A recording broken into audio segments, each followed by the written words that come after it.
Hey everyone, just before you watch this episode of Corpse Party Book of Shadows, I just want to let you know that I've done goofed, because this episode I forgot that somehow I turned off record game audio in Fraps, so it did not record game audio for this chapter, and I'm just going to say right now I'm really sorry. It's going to be a little weird, so that's why I'm just going to post it as one big part. So I'm really sorry, and I hope you guys still enjoy it, and I'm sorry.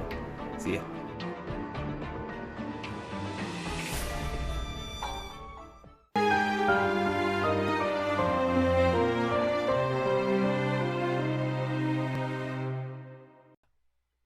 Hey everyone, welcome to Corpse Party Book of Shadows. This is, oh whoops, I hit my mic there, sorry. This is the final chapter of Corpse Party Book of Shadows, and that will be it. Well, I think anyway, this is a secret chapter at the end, but I doubt it. Last episode, Meyer, it's gonna be spoilers. If you haven't saw what happened in the last episode, I'm gonna lay down some spoilers right now, so you better click off the video or pause it or skip ahead. But Yuka died. Sachiko did a little evil plan to get close to her, to, you know, take her charm away so she could kill her, and that's exactly what happened. And I still have absolutely no clue what is going to end, or how. I have no idea of what's going to happen. Because all this so far has been, like, the beginning was, like, you could try and, what happened in the first game, but different decisions, I guess, or different things that happened. Like, Yuka gets captured, and that actually didn't happen. That was actually a bad ending. They didn't allow you to do that. So, all this is a really bad ending. So, I'm not sure what's going to happen in this last one. Maybe the same thing is going to happen. They're going to try and get out, but maybe someone else is going to die. Maybe a couple of people are going to die, and maybe only a couple of people are going to get out. So, I don't know, but we will see this last episode, or last chapter, and let's start it up. It's gotta be Satoshi. It has to be Satoshi. I think this is it now. I'm hoping to do this in one big session, but depends on how long this chapter is. Because if it's really long, I'm not going to be able to finish it in one session, but we'll see. Bayakuden Senior High School Student Council Room, 4:30 p.m.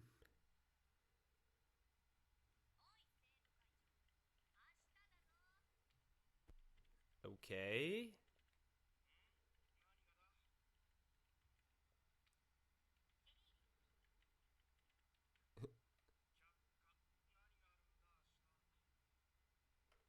Hang on a sec.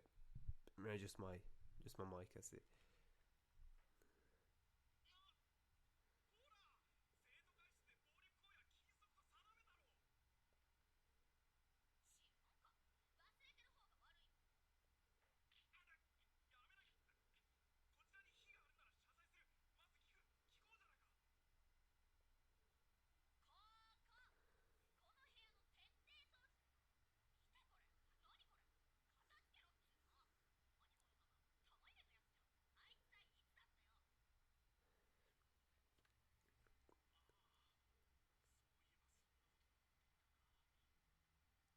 It's kind of weird because it's starting off cheerful, and that's what happened in the last chapter. It's hard to get into it.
Okay.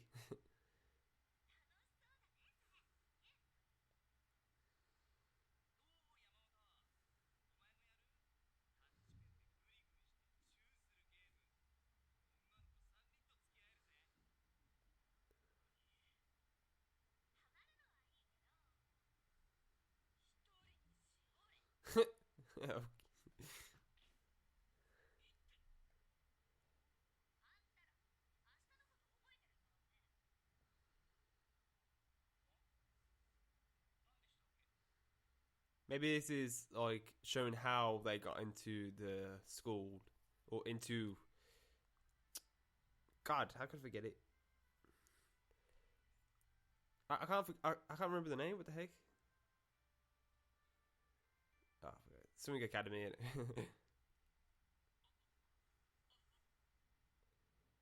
It's before they got in there. Had no idea any of this was going on in this. Wait, what? Had no idea any of this was going on in the student council room that day. Had other things on my mind, specifically a certain boy. Bakuyo Dan, senior high school, class 2-4, after school.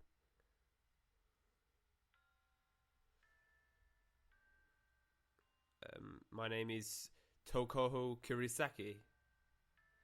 I've been waffling for quite some time on whether or not to say anything, but finally I decided to bite the bullet and ask his best friend, Kurosaki.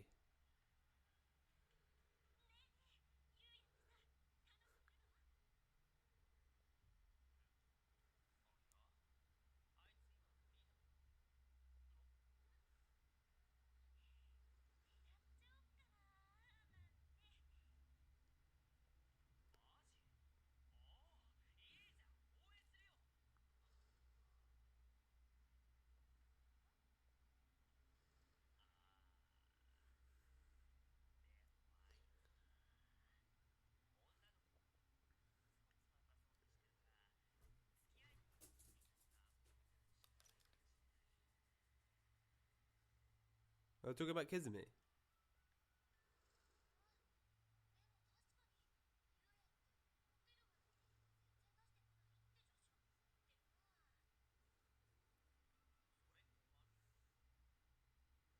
Mm.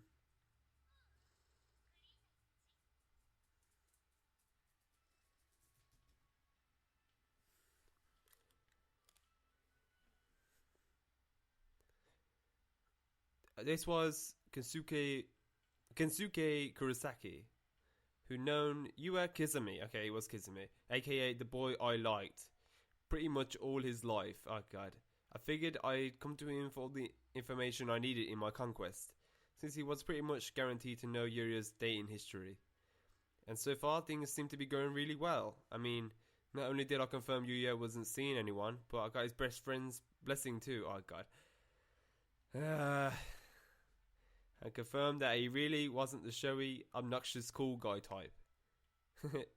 That suited me just fine.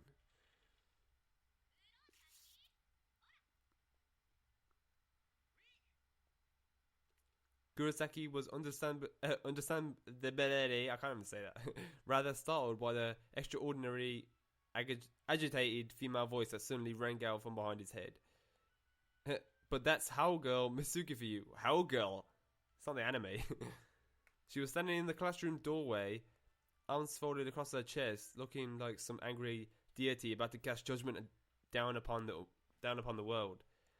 And she had that deathly gleam in her eyes, the one that could fell the mightiest warrior before even had a chance to draw his sword.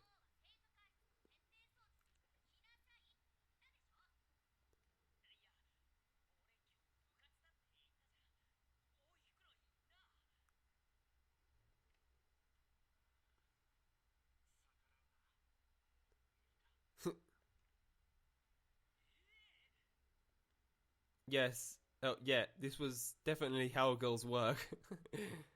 All the complexion was gone from Fukuri's face. He was a man with a demon on his back, whip at the ready, fully prepared to bring divine punishment upon all who opposed her. He was right. It was easier just to give in.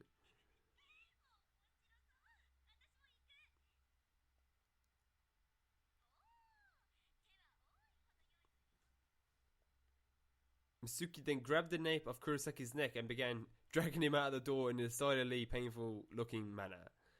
It was like a teary-eyed chick caught in the talons of a bird of prey, struggling in vain as he was being carried off to meet his grisly end.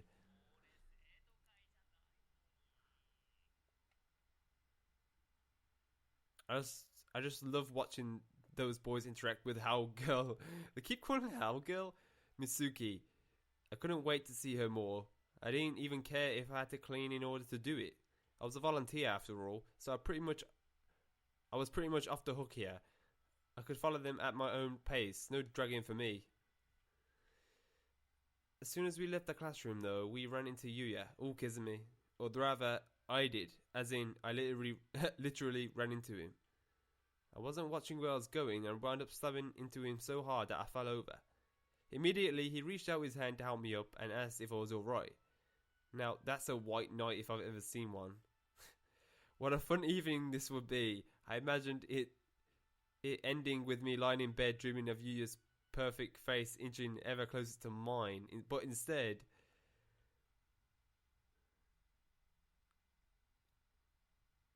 Oh, it's... Whoa.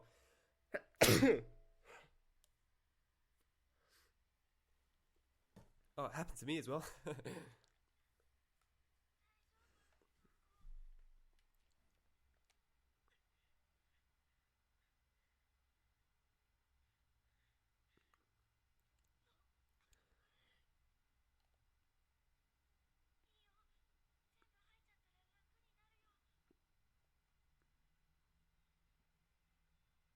Episode 7, Tooth.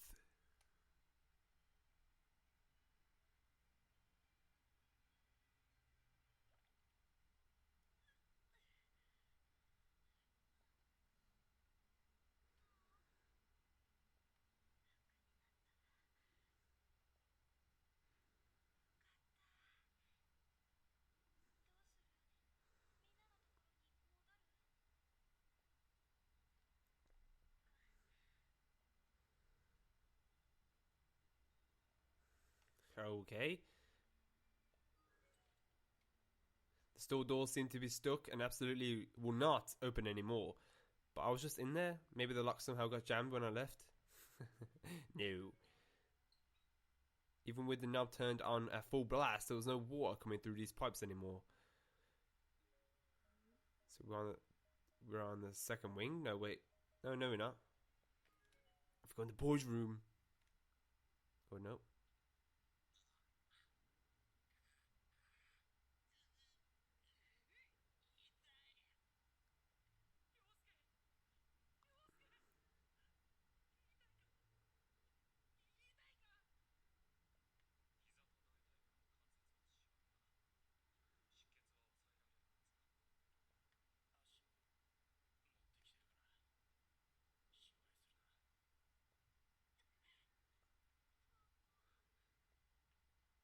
We were in an old-fashioned, run-down, and probably condemned school building.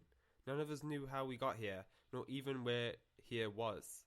I just emerged from the girls' room with Emi after losing my lunch, where Yuya, Okawa, Katami, and Shimeda were waiting.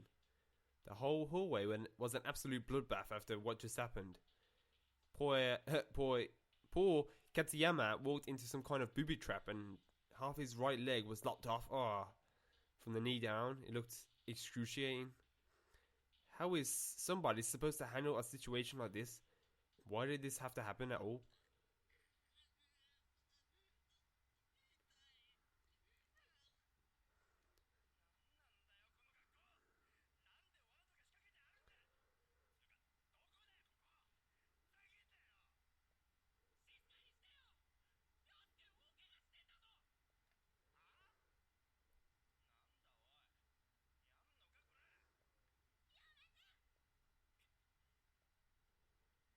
This is what tagging along with Mitsuki and the others got me.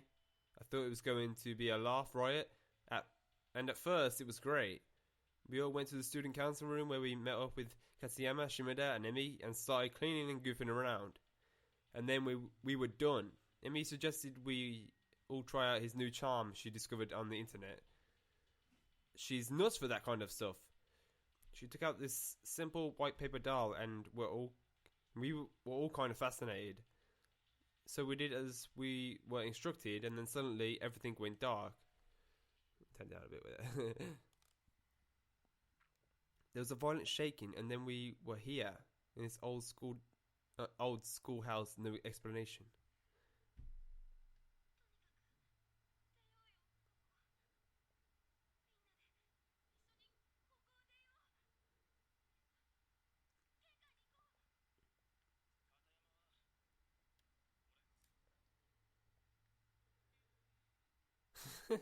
Such a soft voice. Yeah. Yuya was so kind. You can always count on boys in times like this. Still, there was a potential problem with his course of action. What?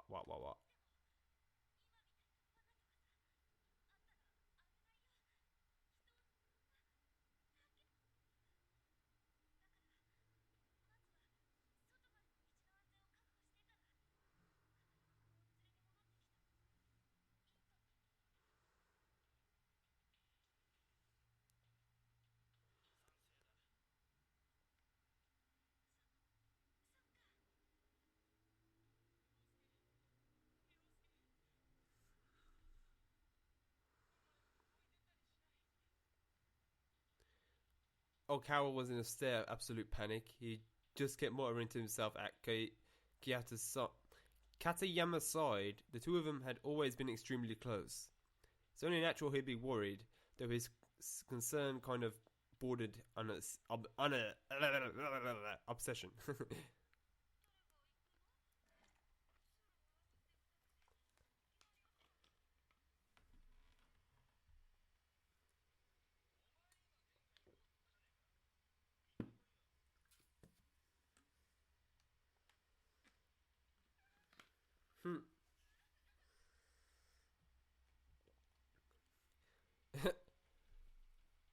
Shimada practically spit his answer at her.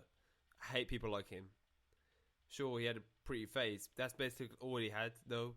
People like him pose as models in men's journals, but they're not good for much else. He got a lot of girls too, but I'm not one of them. I could never get past his awful attitude. It's such a huge turn off for me when guys act that way. Not that I don't admire speaking with confidence and force. I try to do it myself whenever I can. But there's a difference between speaking forcefully and speaking in a way that belittles others.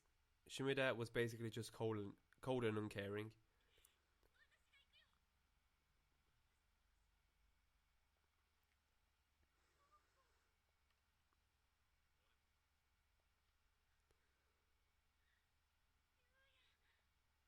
What a difference. Like night and day, kind. Both the people like him don't make flippant remarks. They just man up and get stuff done.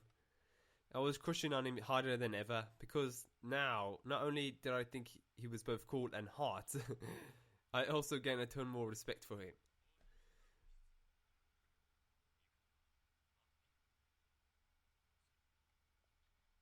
Dead silence, no volunteers. Everybody just looked at another, then looked away as if they were ashamed of themselves.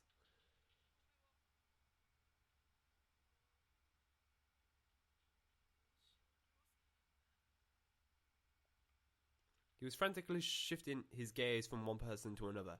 I'd never seen him so on edge before. Finally, the silence was broken by a loud, shrill male voice, definitely not whom I would have picked.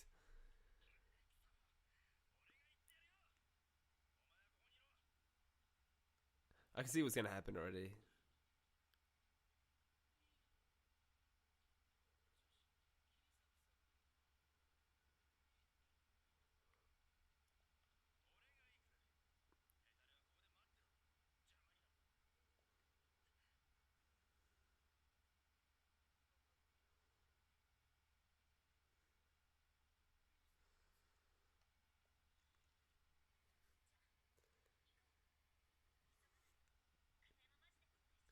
This could be bad.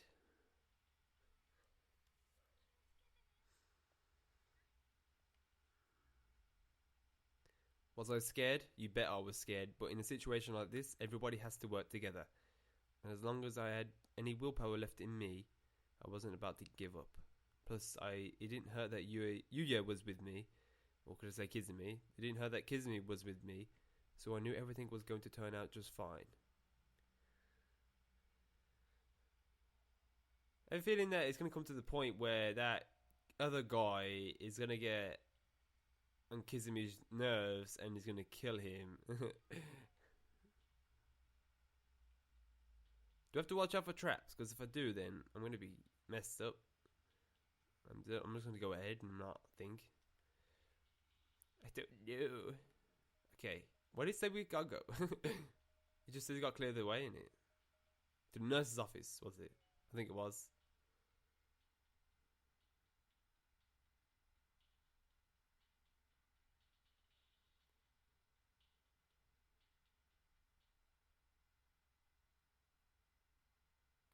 The word infirmary was written on the plate above the door.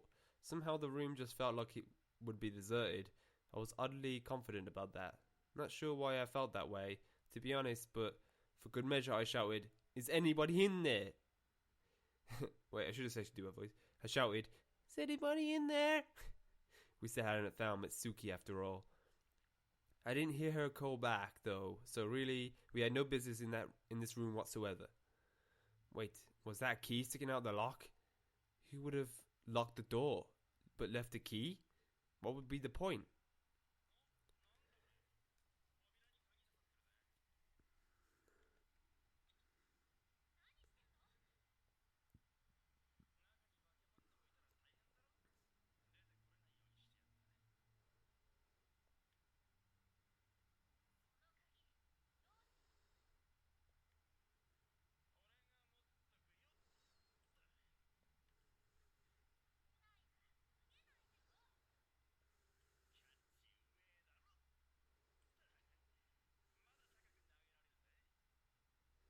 Oh god. Pain in the ass. Shimida was such a pain in the ass, I couldn't really stand the guy.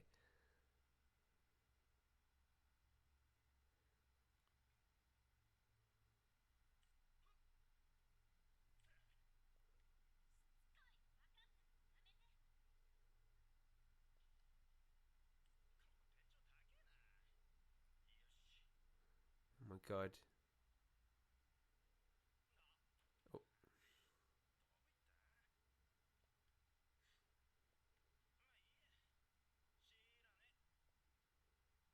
And now the infirmary was cut off from us if we needed it. Brilliant.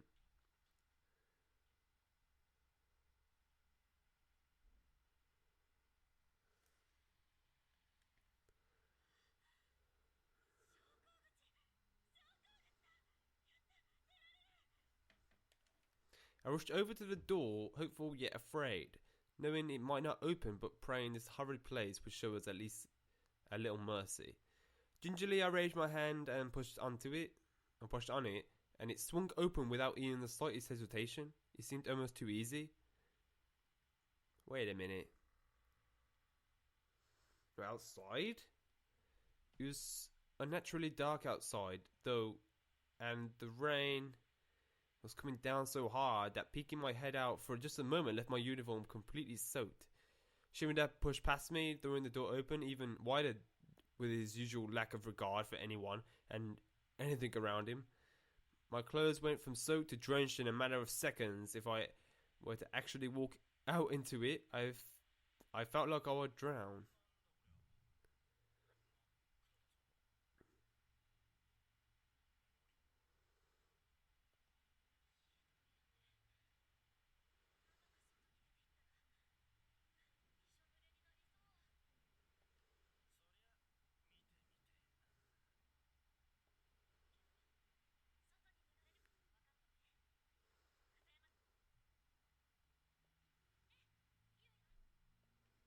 Despite our having found a way out, Yuya's demeanour hadn't changed a bit. He was standing back by the hall, where he could watch over us while also keeping an eye out for anyone else who might happen by. The model of maturity. Shimada, on the other hand,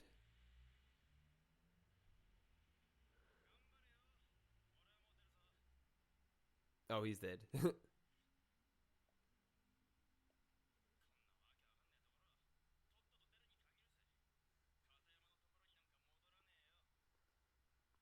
Wow.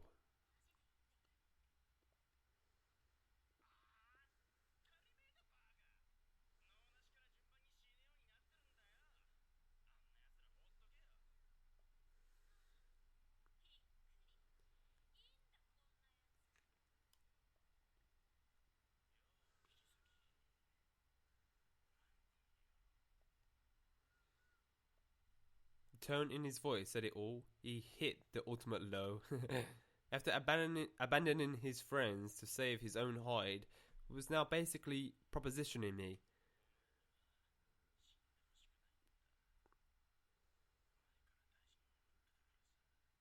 Get him, Kizami.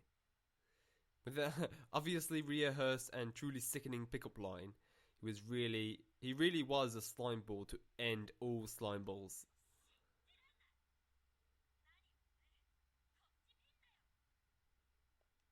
I couldn't believe he had the nerve to pull something like this. I felt like that may have been the first time I ever truly yelled at someone. I was absolutely livid. And he wasn't even done. No, he still had plenty of salt left to throw in the wound.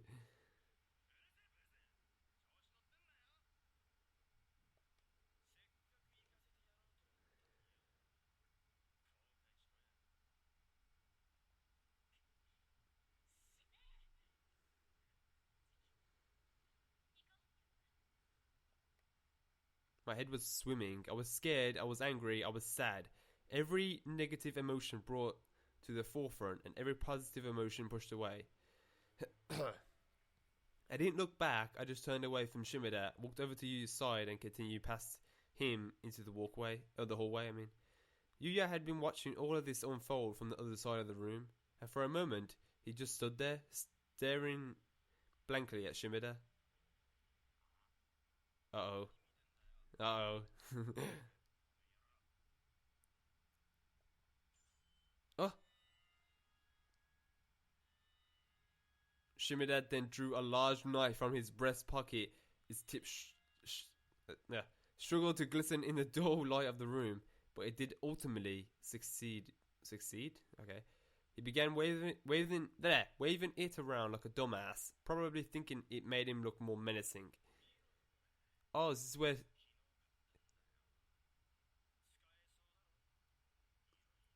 So now, this is where Kizami got his knife. Okay, so I understand.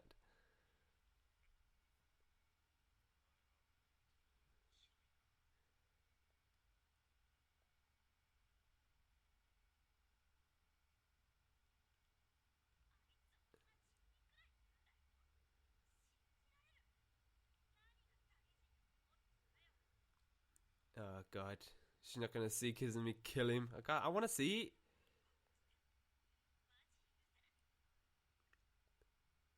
I was indignant. I was fuming. I just kept cursing and mumbling as I fast walked back to the third floor to meet up with the others. All the while, Yuya was keeping pace with me, saying nothing at all. Always the model of maturity, always even-tempered. He really was like a rock, or maybe he found my mutterings annoying and was just keeping quiet, so I do the same. I didn't like the possibility that I didn't like that possibility one bit, so I mentally slapped myself on the cheek, forced positively in my voice, and tried to engage him in cheery banter. But she turns around, finds out he's not there. I think.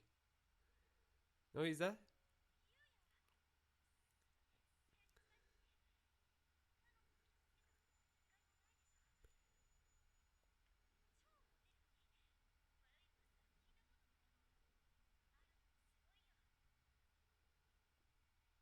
I looked him square in the eyes, as if asking him, "Isn't that right?" And for a moment, his eyes did meet mine, but then they went right back to the hall. Hmm. Was he not used to receiving compliments from women? That seemed hard to believe. What a cute, innocent response.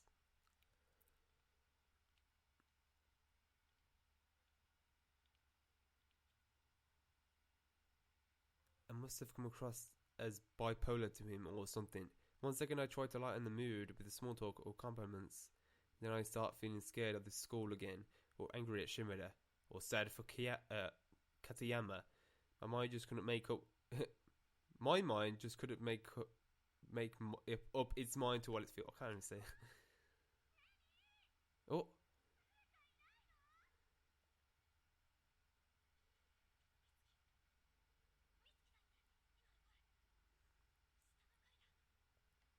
Mitsuki's voice echoed up from below, but our friends were waiting for us above. For a moment, I wasn't sure which direction to go, but only for a moment. The fact is, our friends were very, very close.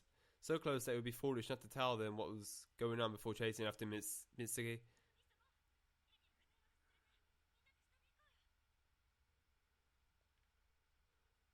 Yuya just nodded and began running up the stairs, and I was right behind him.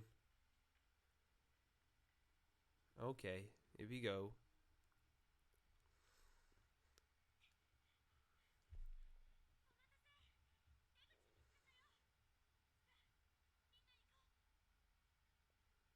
I was out of breath, staring down at the ground and talking to what I assumed would be three very attentive friends, but they're not there, are they? But then I looked up. They were all there, but there was no... Oh shit. There was no intimacy, no urgency on anyone's face. Emi and Okawa's weren't even looking at me, nor at Yuya, but at Katami. Oh, has he died? They were fixated on his face, and each bore a sad, hopeless, empty expression, and they certainly weren't about to get moving. There was a general heaviness in the air. Something was very wrong. I gently reached out my hand and touched Emi's shoulder.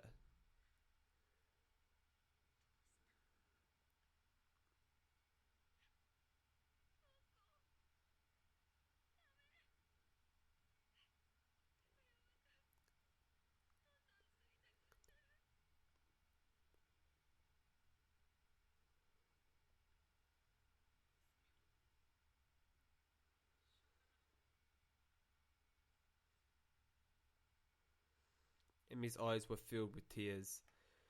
Okawa too was cradling Katayama's head and looked like he was beginning crying. Okay, let me start that. Okawa too was cradling Katayama's head and looked like he was been crying this whole time. His eyes were bright red and his nose was running. Yuya, still saying nothing, just walked over to Katayama's side, bent down and began examining his wound. The four of us silently but unanimously agreed that our best course of action was to pick up Katayama and bring him out through the exit we discovered.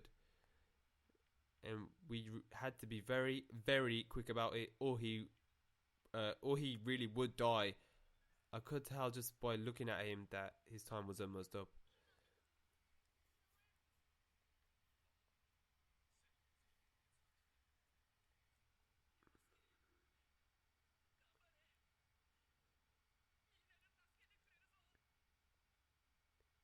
As this was all going on, I had that nagging feeling like I was forgetting something.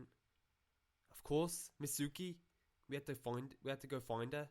We couldn't just leave her behind after all.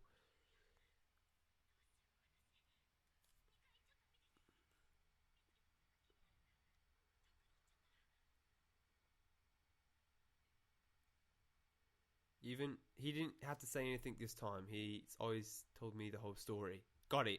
I know I can trust you with this task, they said. Excuse me. And that was enough for me. I shot off down the hall like a bullet. I was determined to find Mitsuki and rejoin everyone en route. I hurried down to the second floor, but Mitsuki's voice was coming from even farther down.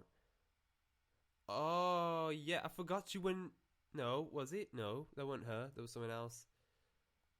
Went even further down. I just have to keep going to the first floor ahead of the others.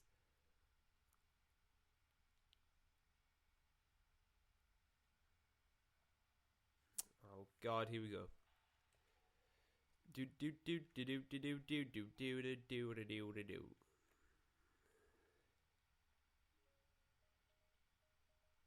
See, the thing is now, where is that key to the nurse's office? I'm feeling like that's going to be useful.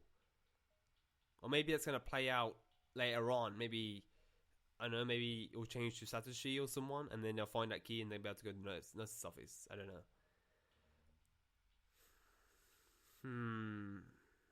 So the first floor, it said. So it's going to happen on the way.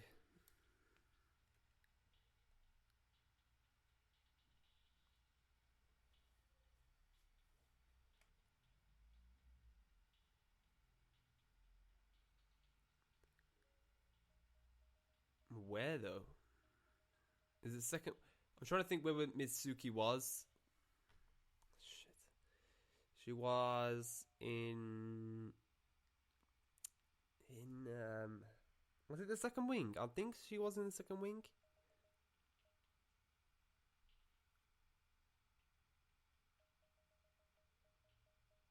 I'm sure she was. She wasn't in the first wing. I'm sure she was in. She was one of the first people to go in the second wing. I'm sure. Weren't we able to hear her though? No, we shouldn't be able to hear her.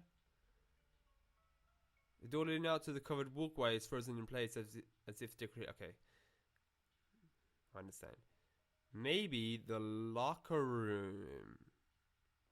Maybe.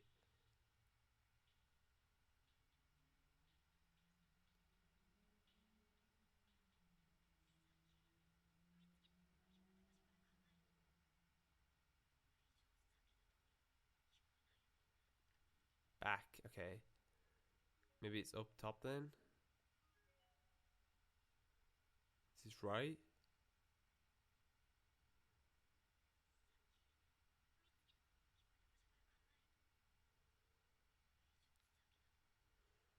I should go back.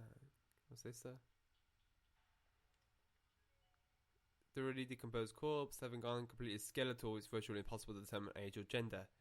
Fortunately, name tag seems to survive. Antiviral's main male student. Okay. See, what does that put up? 6%. Not the exit, is it?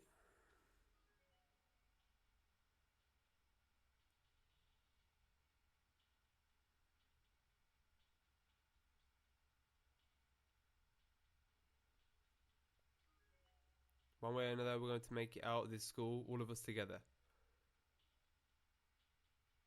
This didn't they say it was, or didn't she say it was a? Huh?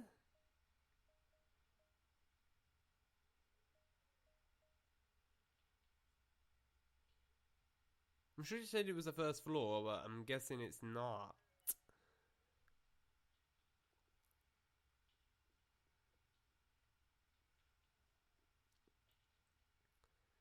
Maybe it's. Oh wait. If I kept running in circles like this, I'd never find her. I was in a state of panic and I was allowing it to steer my path. Frustrated with the situation and myself for choosing to give up and head back empty-handed, god damn it, I forced myself to stop and turn. I was going to do what I should have done in the first place, call out Masuki's name with everything I had in me and hope she responded.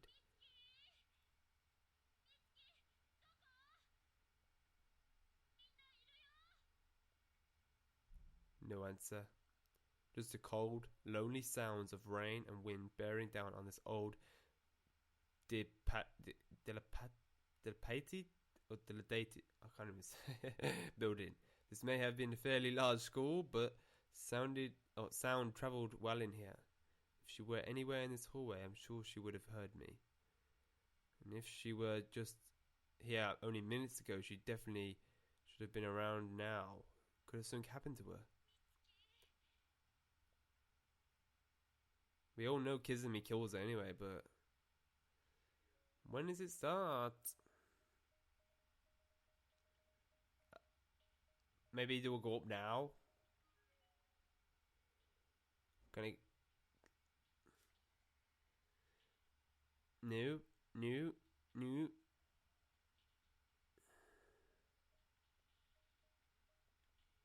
Can't.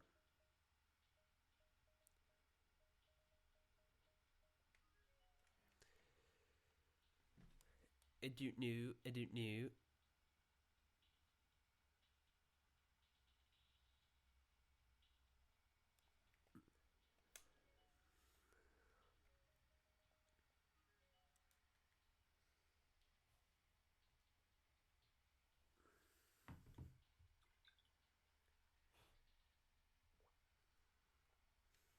Nope. Shit. Maybe back on the second floor.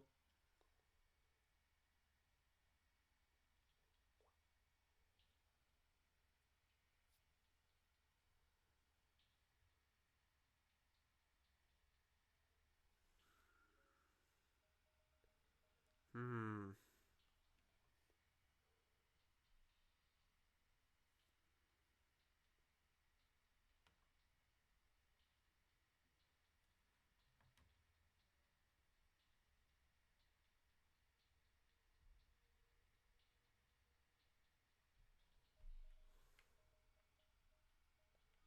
What if we're going this way then?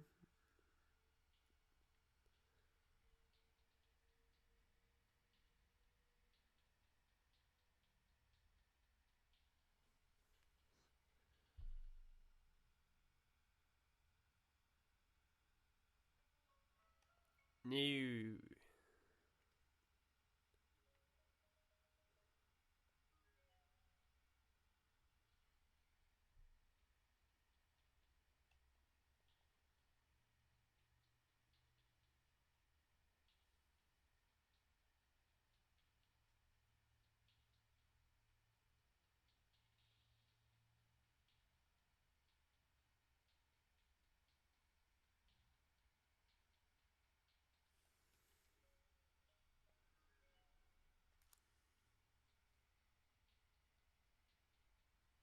What if we go back?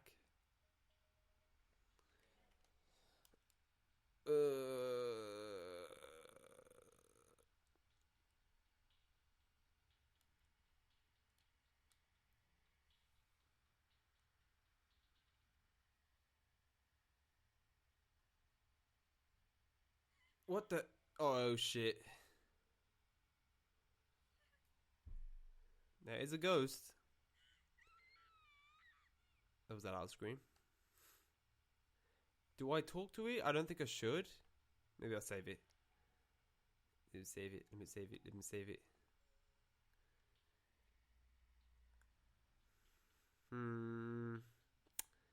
Should I talk to it?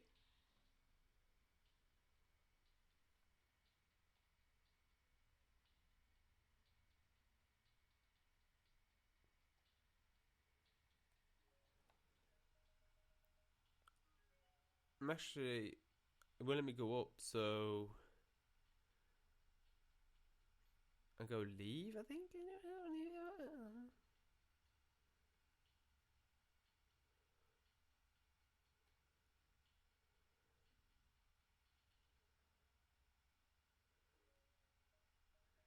Shit, where do I go though? Everything's blocked.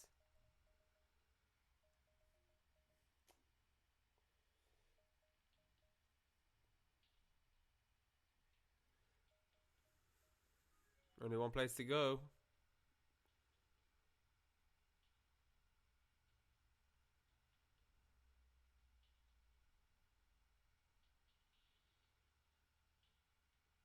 Oh shit. What the hell was that? What had just appeared in front of me?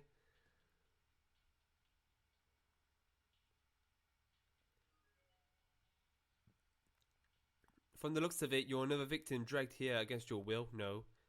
Well, I'll tell you now, there's no escape from this school. There is nothing to be gained here but despair. So don't go, Rupert. Though, if you got an iron will, you might be able to survive for a little while at least. Here, you should have this. It will help keeping the wandering spirits at bay, though it only works once. So take it, get out of here and fight like hell. Stay alive as long as you possibly can.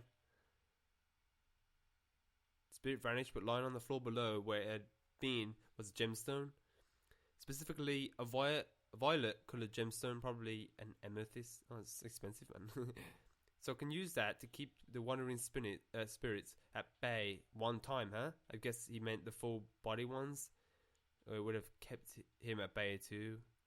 Either way, with this gem, I felt like I could actually get back to my friends safely. I was as hopeful as one could expect, all things considered. Great. Oh, I accidentally skipped that. Oh, sorry. I guess we go back. We get rid of that ghost now.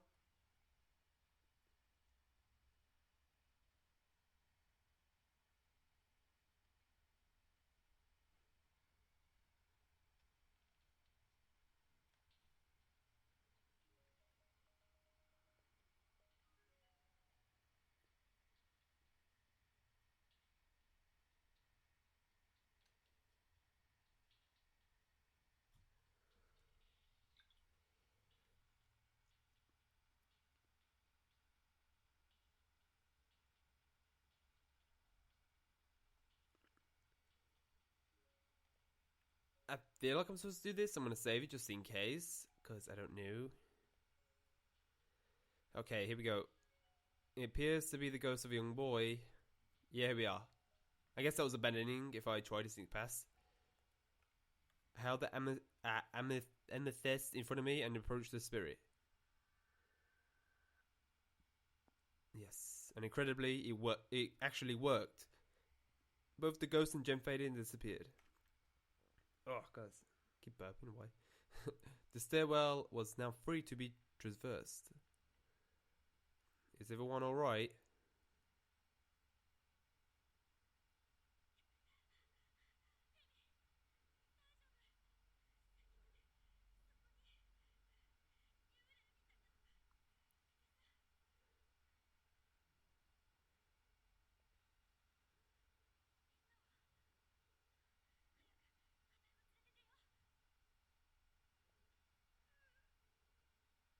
What? What's going on?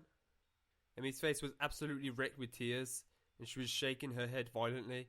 She wanted to tell me something, but the words just weren't coming. I had really bad feeling about this.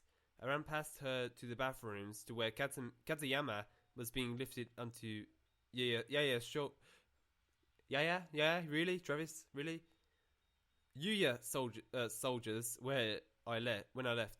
I can't speak today. I'm sorry. I'm so sorry. Why? Katayama was back on the floor right where we set him down when this whole ordeal began. Why wasn't he on Yoya's shoulders? I'm gonna say Kizami. I keep getting confused. Kizumi's shoulders. What was going on? I had it inkling, but I didn't want to believe it, so I pushed it out of my mind.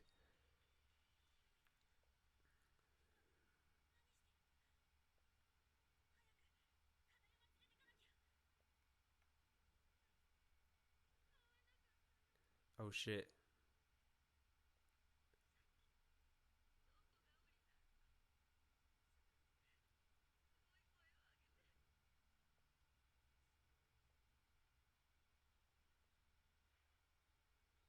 I didn't know what else to say. A person had just died, and not some stranger, but a person I knew, a friend. It was the strangest feeling. I kept looking at him and thinking, is he really dead? Is this really what a person looks like when he dies? Seeing him like that drained every last bit of energy I had in me. I fell to my knees, thoroughly defeated.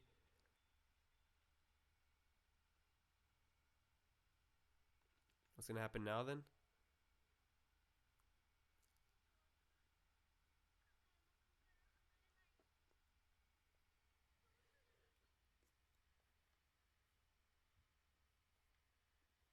Emmy and I couldn't stay near the body. We've gone down to the second floor where we picked a corner and just stood there, trying to recompose ourselves. Yuya elected to stay with Okawa on the third floor. I guess I'd try and break him from his shock and help put some distance between him and Katayama. None of this felt real. Maybe I just didn't want it to be real. It was a nightmare. It had to be. I'd just sit up on my bed and it would all be over.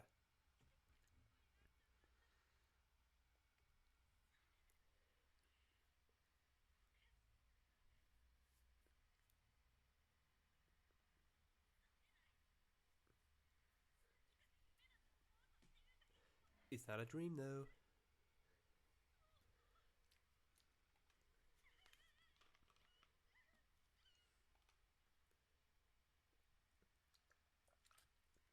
Oh, excuse me. I was drinking. My energy was waning. Was waning again? Okay. Well, was waning again. I sank to the ground, landing on my knees. Emmy followed my lead and put an arm around me for comfort. A friend had just died. He just died. God, why? Is that Kizami? Huh? Emmy and I looked at each other. We both heard them. Footsteps coming down the hall. It was too dark to make out who it was, but the gate was decidedly male. It's not good. The two of us slowly and quietly rose to our feet, hid around the corner and peeked out, both terrified and curious as to whom or what we might see. Oh shit. There, at the end of the hall, the figure finally came into view. It was a tallish man, unsteadily teetering as he slowly strode towards us. Oh shit. It was Shimada, drenched from head to toe. Uh-oh. Uh-oh. Emmy shot forward, intending to run toward him, but I grabbed her arm and held her back without even thinking about it. She turned and looked at me with a puzzled expression.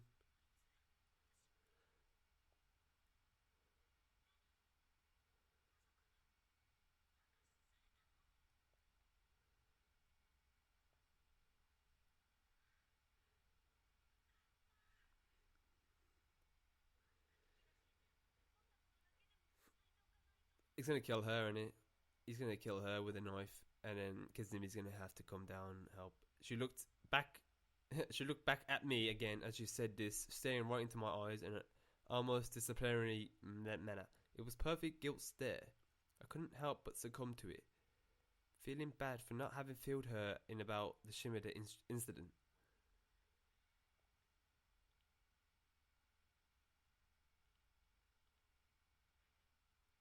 Shimada continued his slow, wet walk down the hall. Then, all of a sudden, for no discernible reason, he simply fell forward, landing hard on his knees. Oh wait, something was wrong with him. And while I loathed the man, I didn't want to see him suffer. Amy and I were both poised to rush to his aid.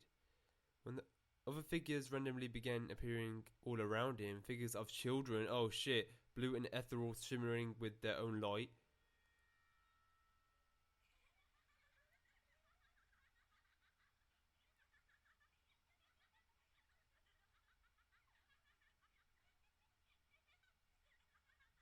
You've gotta pack your shit and run!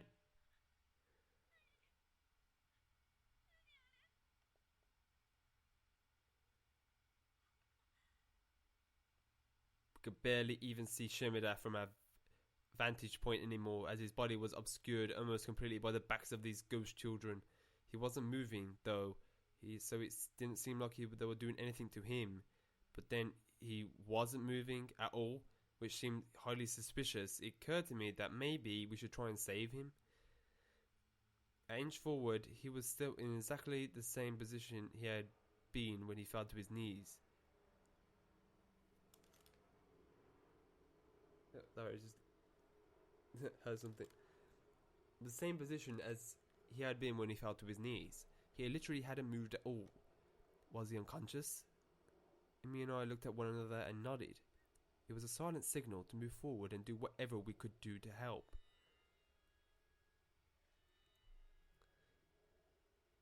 Oh, the children vanished as we approached, revealing a horrific sight. Shimada's stomach had been flayed wide open. He was dead. The knife he flaunted earlier was jutting from the wound. It was almost like it was an almost ceremonial death, like that of a samurai who thrown himself onto his sword.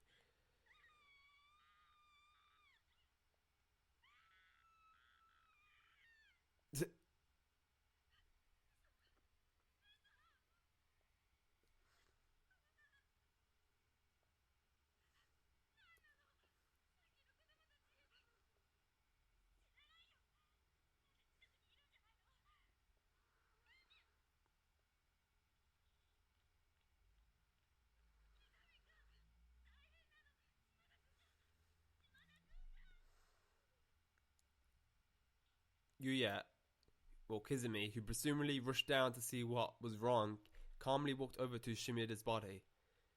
He was checking for signs of respiration or pulse. He turned back to face us again for a moment later, and his facial expression said it all. Shimida really was dead. I was beginning to lose it. I just couldn't take this anymore, or couldn't take any more of this. My friends and acquaintances were dying one by one. I guess I should say had died, but it didn't seem like it was over, not by a long shot.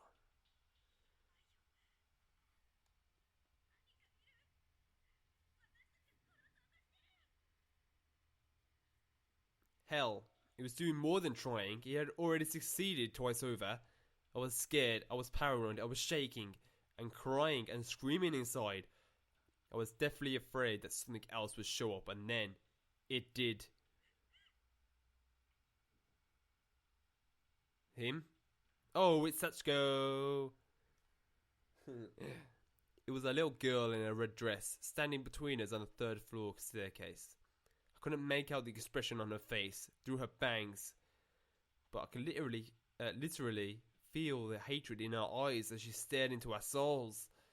Then she turned around and slid up the staircase into the third floor hallway.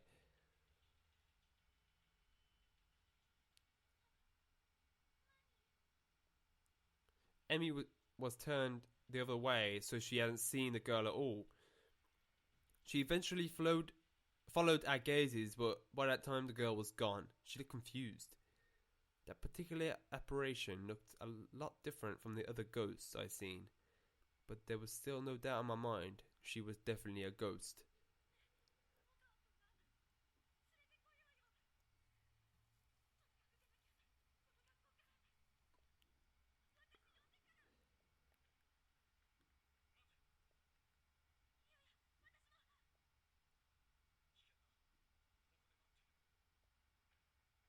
Dangerous? Well, that is the direction the girl in the red dress went, and I guess Yuya or Kizami don't want me to be put in harm's way. I nodded and watched his back recede into the darkness as he chased after Emmy.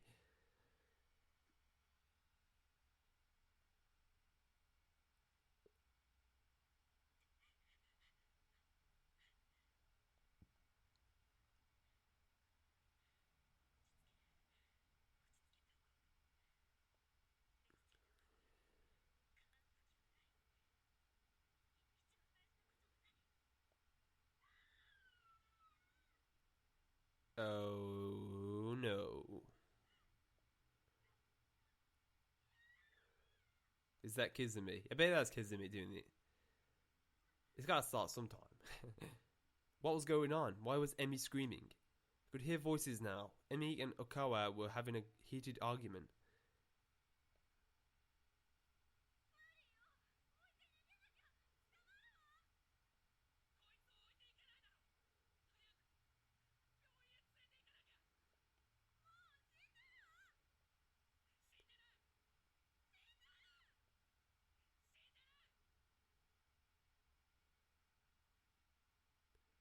Leave him and run? We'll get caught?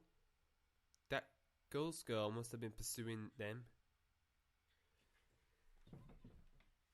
Oh god. Here we go.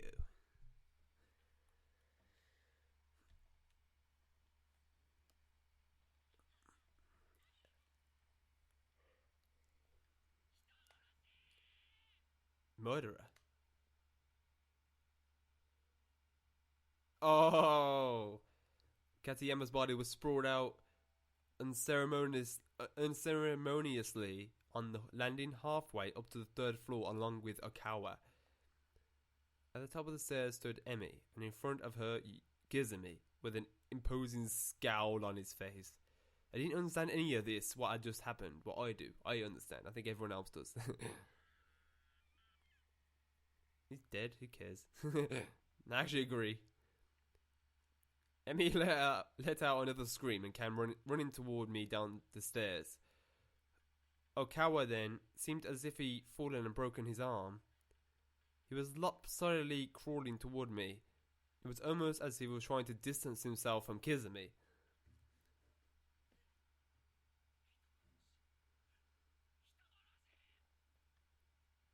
I ran to the base of the stairs to meet up with Emmy. I need some sort of context here.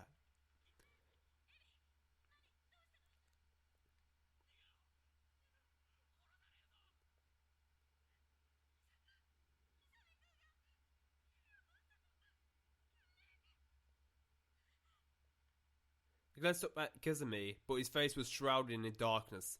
I couldn't make out any expression at all.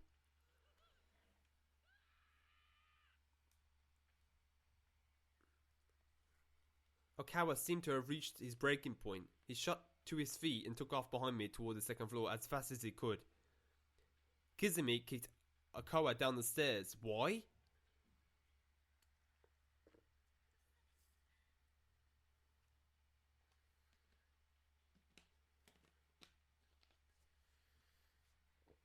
Slowly, he walked down to the landing. He was neither concerned nor scornful. His face was a blank state. As soon as he reached my level, he bent down and began fiddling with Katayama's body, raising the arms, then letting them drop, wiping blood from the ears and nose, then looking at it as if studying a specimen under a microscope.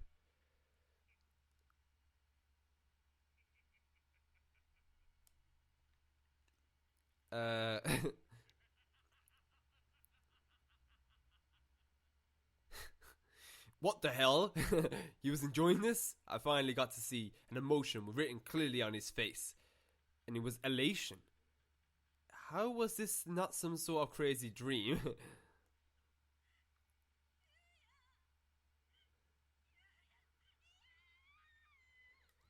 Well, you got bad taste in men because the first person get a crush on is someone like Kizami? Really?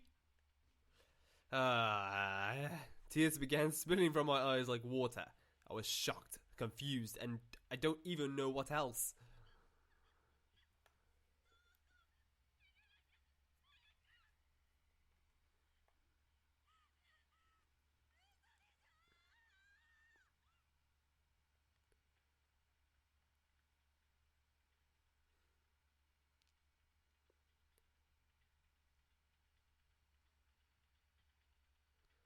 Emmy and I found ourselves standing in front of the door to the school infirmary.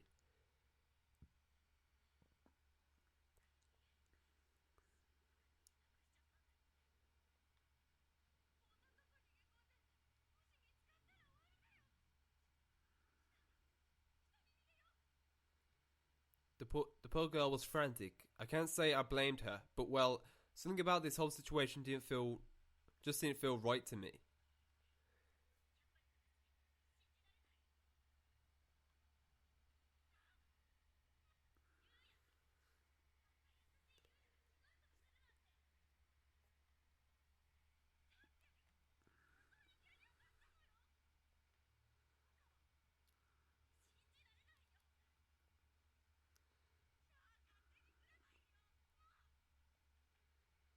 With that, Emmy pushed me out of the way and ran past me, toward the stairwell leading to the first floor.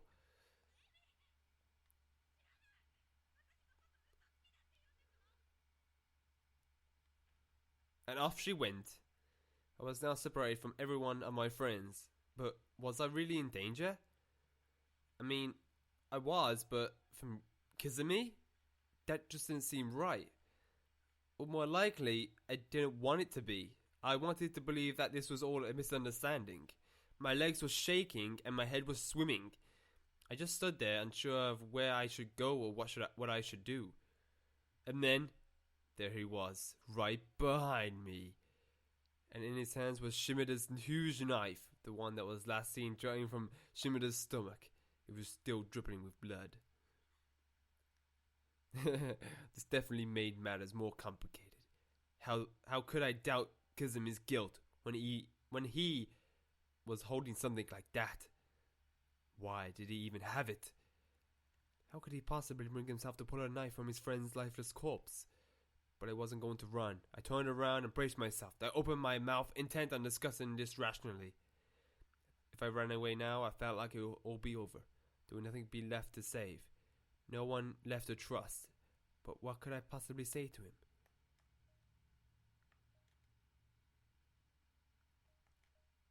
Does it even make a difference? Let me save. So, are you alright? Why did you do it? Let me ask why you do it. I think that's more.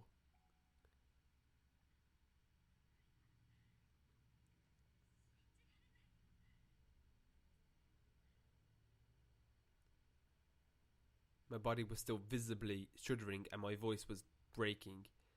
I'd unconsciously taken a accusatory tone with him, which was not at all what I wanted, but it was too late to take it back now. I hoped he didn't notice, but he did. As soon as the word "why" slipped from my lips, his eyes glazed over. It was as if all the warmth and compassion I'd seen there before was trapped and drained, leaving behind nothing more than an empty container.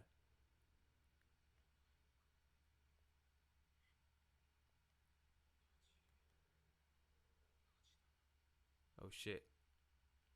Then he just started muttering to himself and slowly walked right past me, as if I wasn't even there.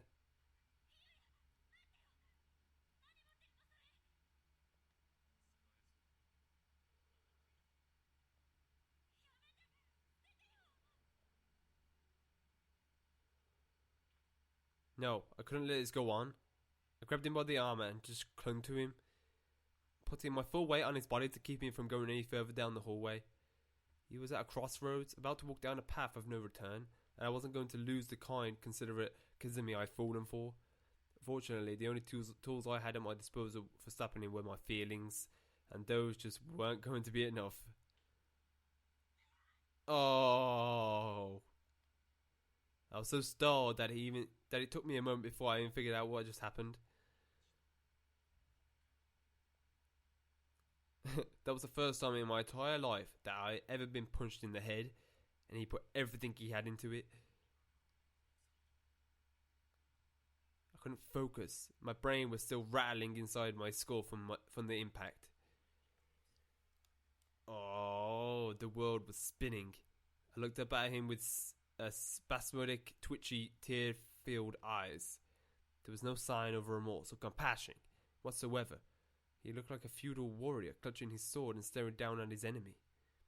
The area all around my eye was throbbing.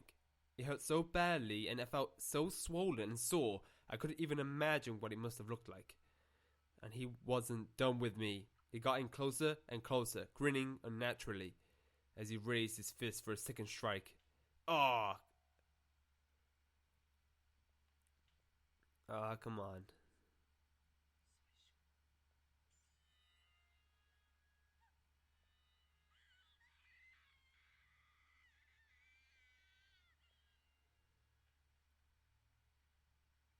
This is the evil one?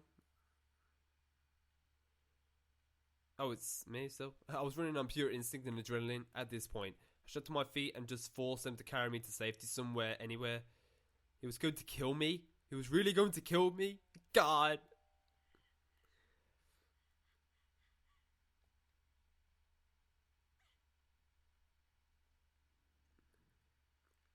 I felt something rattling around my uncomfortably. Wait, what? I felt something rattling around uncomfortably inside my mouth, so I spit it out into my hand, and it was a tooth. It was white, a single white tooth with blood red highlights, and at its root. God damn it! So obviously, this is what the chapter is about. Her tooth. That maniac had actually knocked out one of my teeth.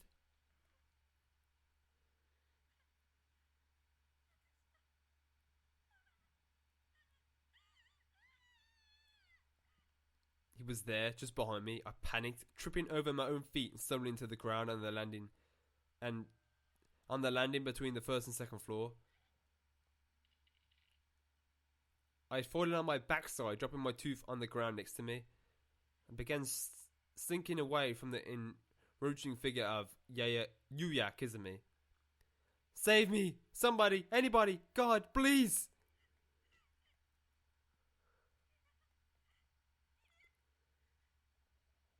I was scooting backwards across the floor, too stiff, sore, and scared to stand. But then, my hand brushed across something small and metallic. A key!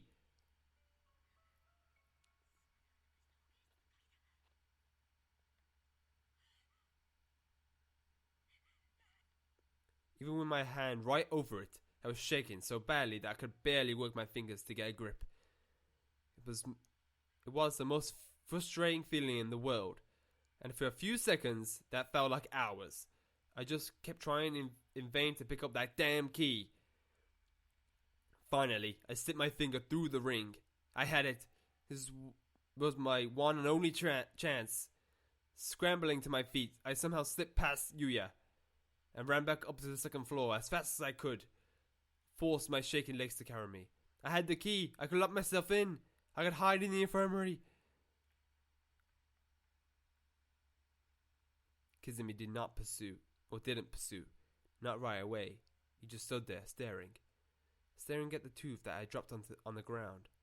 Staring intently as if trying to make out what he was seeing.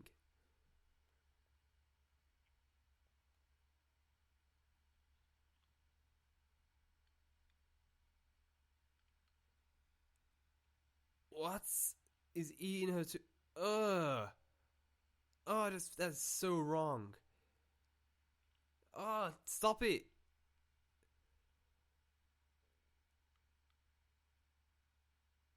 Oh God. Stop it.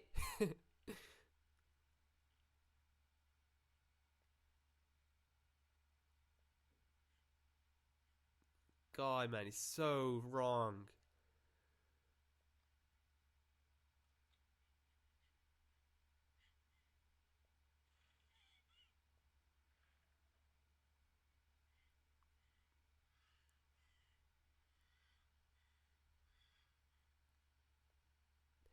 There didn't seem to be any way to lock the door from the inside, and I needed to find a hiding place before Yuya showed up. The corner of the room, under the bed maybe? I was scanning every inch of the room as quickly as possible, sizing up my surroundings. My eyes stopped on one of the medicine shelves.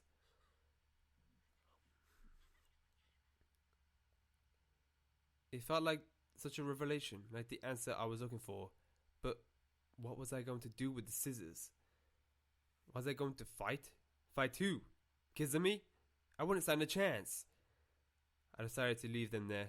I sat back and crouched down behind the partitioning screen that was set up in the middle of the room.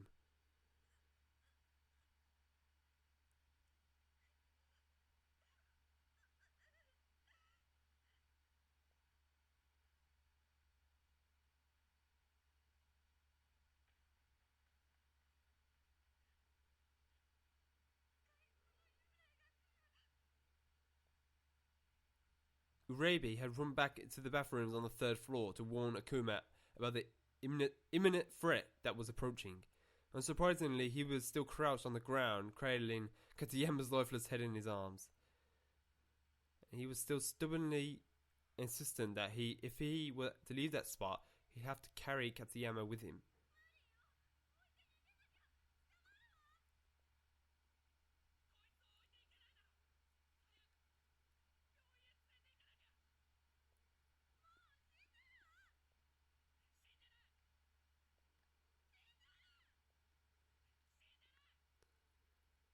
So this what happened, okay. Well, stubborn, foolish man. I had enough. I decided I'd rip Katayama's body from Okuma's arms and kick it down the stairs. He made one hell of a thud when he hit the landing. But he was already dead, so what did it matter? As long as it helped get Okara moving, I didn't care. See? Look, he's dead. So get your ass off that floor and run.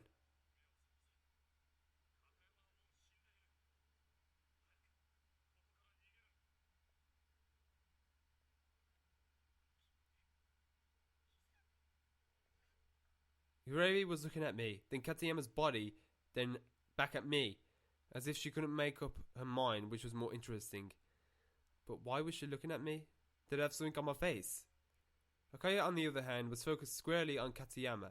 He was trembling all over, but I thought he finally understood. Then he turned toward me.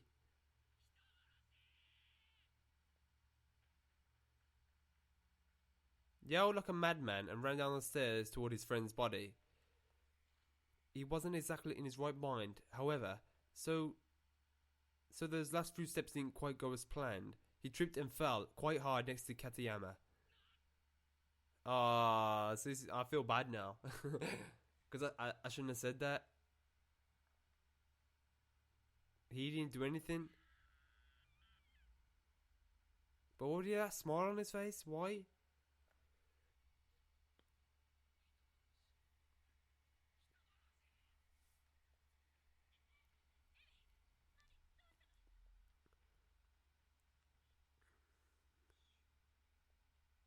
It wasn't the one who killed Katsuyama.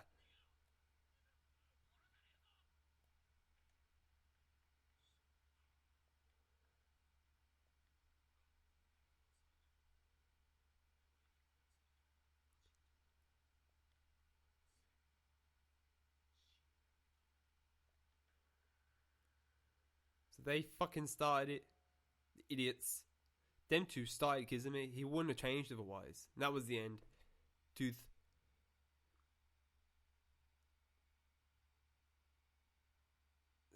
That was the last chapter.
I'm expecting that ending, you know.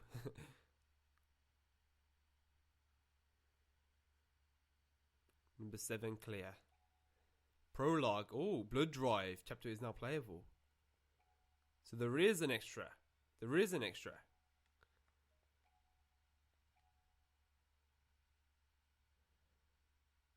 Let's have a look. Wait there. Yeah, there is Blood Drive. Okay. So, I guess that's it for Tooth. I'm probably going to do Blood Drive today anyway, but for you have to wait a little bit longer to see Blood Drive and see what it is. Anyway, it's been Phantom Shark. I hope you enjoyed. I think this showed how Kizami became crazy. It didn't become crazy, how he started it, because them two idiots.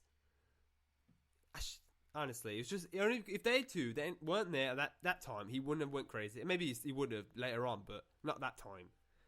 But anyway, hope you enjoyed. Leave a like and subscribe if it helps me out a lot, and if you want more. And I'll see you guys next time. Peace.